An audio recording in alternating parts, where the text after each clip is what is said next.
Iyi ni akumunsi tujya kubereka uburyo ushobora kwibikaho examen yakozwe muri Mifotra mu ibanga rikomeye. Turabashishikariza kumanza gukora subscribe kuri akumunsi, urajya muri search ukore akumunsi urahita uyibona, ubundi ukore subscribe. Nurangiza ukora kuri subscribe urakandaho, hanyuma ubona aho hejuru handitse ubone subscribe, kanda wanditse all. Icyo gihe uraba ukoze subscribe, video zose tuzadushyiraho uzaza uzibona muri ako kanya. Icyo tubizeza nuko tubagezaho video ziri update. Mbere rero yuko dukomeza, ujya muri Google ugadownloadinga application yitwa Screen Record. Nuko nguko yitwa, hanyuma iyo application niyo igufasha kugira ngo ubashe kuba wakwinstalla muri machine ugiye gukoreraho ikizamini, kugira ngo ubashe gukora record mu ibanga rikomeye. Tubibutsa yuko iyo examen iyo ikoze cyangwa se uyifunguye, screen ya machine yawe ita yuzura kuko nta kintu ushobora kongera gukora. Ibingibi turi kubereka rero ubanza kubikora mbere y'igihe kugira ngo iyo screen record yawe ize kuba detected mbere yuko examen yawe itangira. Ahangaha rero turi kubereka uburyo turi kuidownloadinga. Iyo umaze kuidownloadinga ukora installation yayo. Iyi ni akumunsi, komeza ukore subscribe, turabakunda cyane. Tubagezaho amakuru mbere y'igihe, ba nyirayo bakayabagezaho mwaranje kuyamenya kare. Niko gacya dufite. Screen record igufasha kuba wabika amabanga yose wakoreye kuri desktop. Nyiri desktop atabizi. Ikiza cyayo, ino application urayidownload ukaba wayikora kuri flash, wagera kuri machine y'ubukorereho ukaba wabasha guhita uyinstalla. Ahangaha turi kubereka uburyo tugiye kuyinstalla. Urakanda hariya kuri next kugira ngo turimo turabibereka, hanyuma wemeza amategeko n'amabwiriza yo kuyikoresha. One next kugeza igihe iba installed. Iraba installed, ubundi utegereze ibe installed muri computer yawe.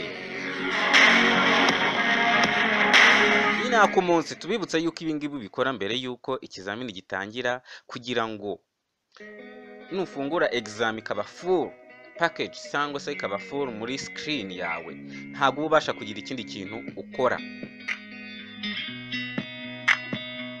Iyi ni akumunsi, channel yaje bagezaho amakuru menshi atandukanye.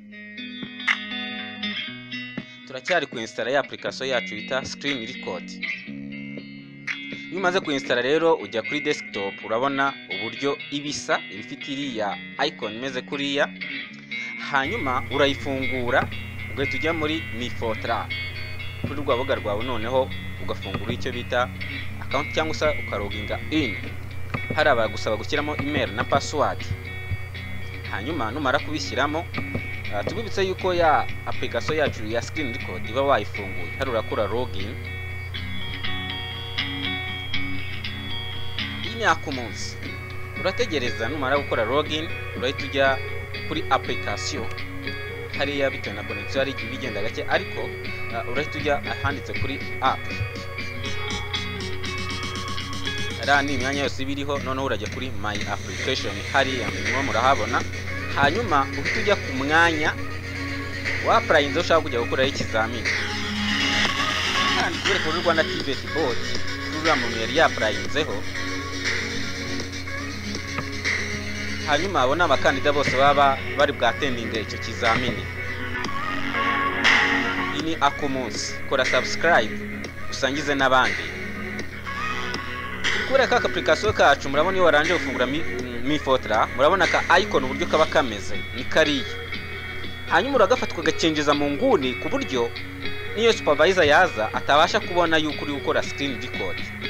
Hanyuma urabona ko kari kuri recording, kari akantu k'umutuku kagenda gatera, uragafatwa gacengeza mu nguni hirya ku buryo nutangira ikizamini nawe katari buze kukujena. Muri kukabona hirya hano nagacengeje hirya, kari akantu k'umukara. Hanyuma ugahita ukanda kuri start exam, icyo gihe babaye guhaye. Ugakanda start.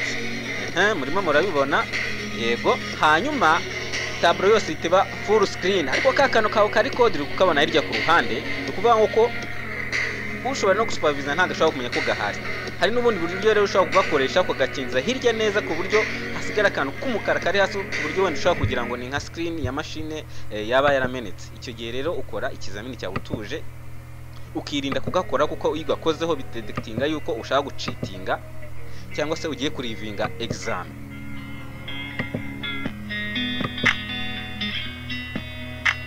Iyi ni Akumunsi, turabakunda cyane, komeza ushishikariza abandi gukurikira. Tubereka amabanga menshi y'ibanga kandi birabafasha cyane. Ahangaha urakora examen yawe, ukande next, ikizamini cyawe gisubize utuje nta kibazo ufite. Kuri iriya screen record wakoze ntuyiteho cyane, nyuma kuyibereka hari akantu kihishe. Ukuvuga ngo iyo urangije gukora examen rero nibwo uhita ugakurura ugakanda kuri stop, then ugasavinga file yawe kuri desktop. Uyu muntu ari gukora ikizamini rero, nyuma murabibona ibizamini byose ari kugenda asa nk'ubisubiza, nyuma biragaragara. Ikizamini cyawe hano gikora utuje rwose nta kibazo ufite. Hanyuma arimo gukora ikizamini noneho yagiye kugisoza. Tugiye mbere kandi agiye gusoza examen ye. Ka kantu ka screen record urakabona uburyo kari gutera hariya hirya mu nguni. Urakora ikizamini urangiza ukore submission nk'ibisanzwe, amanota yawe uyabone. Niba watsinze ubibone, niba watsinzwe nabyo ubibone. Urabona arimo kugenda asubiza ibizamini byose bamuhaye. Iyi ni Akumunsi, cyane ibageza amakuru update mbere y'igihe. Uriya muntu arimo gukora ikizamini kugenda asubiza, buriya arimo gutekereza, ariko ibigaragara nuko agiye gusoza ikizamini cye yakoraga. Hanyuma arasubmitinze, tureba amanota abonye. Wow, arafeirinze, abonye 32%. Birababaje. Hariya rero icyo urangije examen yawe nibwo ukanda kuri ka kantu ka screen record ukarivinga, ugatujya kuri machine yawe cyangwa kuri desktop utubona folder ya record. Hanyuma ukaba wabasha kujya gufungura cya kizamini ku buryo n'ubutaha ushobora kukireferaho utiri ufata ikaramu ngo wandike, urakireferaho ukagenda mu rugo ukazajya ugisoma ugatahana naratsinzwe kubera yuko ntari mbizi, none reka nirifere. Nibutse yuko ibi bigufasha ko mu kigo runaka batanga ikizamini bikabaza ngombwa yuko bakigarura. Iyo bakigaruye rero waragifashe gutyo warakibitse. Ahangaha hari mu rugo rero yafunguye machine ye, urabona ko arimo kufungura bya bindi byose yakoraga starting exam byose bita bizamo. Murimo murabibona bya bindi twakoraga ngo start exam byose bita biza. Iyi screen record ifite umumaro mwinshi cyane, ikurinda kwirirwa uhangayitse mu kizamini uvuga terekana ndukura ikizamini bampaye.